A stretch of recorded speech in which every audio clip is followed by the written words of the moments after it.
Hi everyone, in this video I'm going to show you how we can generate image in Canva. If you see itself full, don't forget to like the video, leave a comment and subscribe. Let's start. Here we have Canva AI. Click it. Just insert your prompt. For example, generate image of a man reads a book. Okay. Create image. Good. Select the aspect ratio. For example, I selected 3 to 4. You can select the style. You see, for example, I select sketch color. Just submit.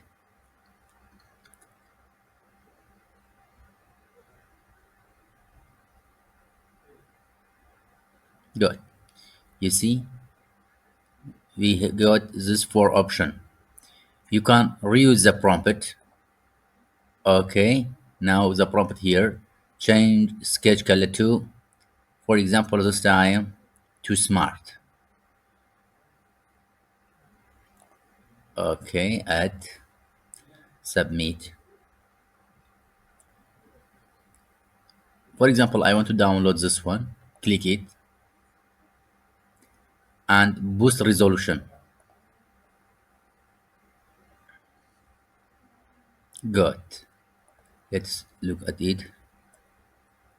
Great. If you want to download, click this icon to download it.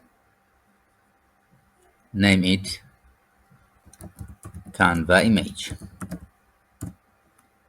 That's all. Have a nice time.